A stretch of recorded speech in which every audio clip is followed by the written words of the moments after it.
শেখ হাসিনা সরকারের পতন হয়ে গেছে। আইন শৃঙ্খলা বাহিনীর মধ্যে কতটুকু পরিবর্তন আসছে?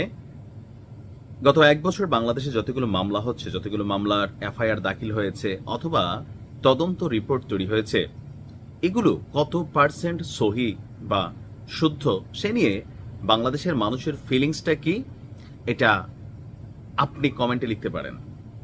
তদ্রূপ আওয়ামী লীগ সরকারের আমলেও এই যে মামলা টামলা হইতো, সেইগুলোর আসলে ফিলিংসটা কি, কত পার্সেন্ট সত্য, সেটাও আপনি লিখতে পারেন।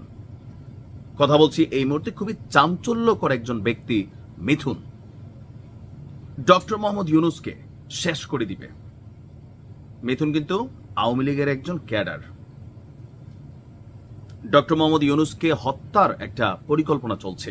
আর এই চাঞ্চল্যকর তথ্য এসেছে আমাদের গণমাধ্যম আরটিভিতে।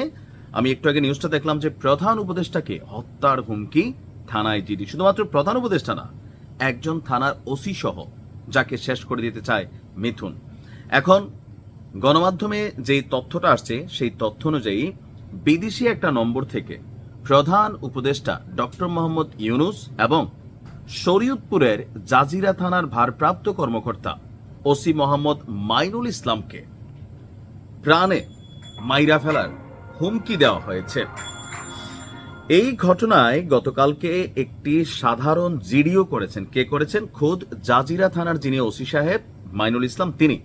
জিডিতে উল্লেখ করা হয়েছে গত 28শে সেপ্টেম্বর শেখ হাসিনার জন্মদিন উপলক্ষে স্বেচ্ছাসেবক লীগের ঢাকা মহানগর উত্তরের যুগ্ম সাধারণ সম্পাদক মিথুন ঢালি ওনার নাম, জাজিরা থানা এলাকার আওয়ামী লীগ নেতাকর্মীদের নিয়ে একটা গোপন বৈঠক করেন।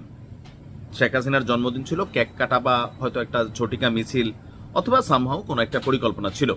তো এই খবর আবার পুলিশের কাছে গোয়েন্দা তথ্য বাবদ চলে যায়। এরপর পুলিশ সেখানে অভিযান চালালে এই মিথুন ঢালি সহ বাকিরা পালিয়ে যায়। আর এই ঘটনায় রাষ্ট্রবিরোধী কার্যকলাপের অভিযোগে গত বৃহস্পতিবার 65 জনের নাম উল্লেখ করে একটি মামলা করে পুলিশ।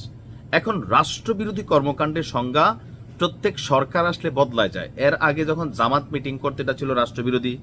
বিএনপি অনেক সময় রাষ্ট্রবিরোধী হয়েছে, 4 জন বোরকলা মহিলা মিটিং করলে রাষ্ট্রবিরোধী, জঙ্গিবাদী। এখন আবার আওয়ামী লীগের তারা বৈঠক করলে রাষ্ট্রবিরোধী। আসলে এই দেশে যে রাষ্ট্রবিরোধী অরিজিনাল কাজটা কোনটা, এটার সংজ্ঞা না কোথাও না কোথাও আমরা কনফিউশনে আসি ভাই, যে সরকার পরিবর্তন হলে কি রাষ্ট্রবিরোধী সংজ্ঞা পরিবর্তন হয় কিনা। যাই হোক, এই রাষ্ট্রবিরোধী কার্যকলাপের অভিযোগে গত বৃহস্পতিবার 65 জনের নাম উল্লেখ করে একটি মামলা করে পুলিশ। আর এতে ক্ষিপ্ত হয়ে মামলার 2 নম্বর আসামি মিথুন ঢালি দুপুরে একটি বিদেশি নম্বর থেকে জাজিরা থানার ওসিকে ফোন করে, তাকে এবং প্রধান উপদেষ্টাকে উড়াই দেওয়ার ঘোষণা দেয় যে এই যে বাড়াবাড়ি করতেছ।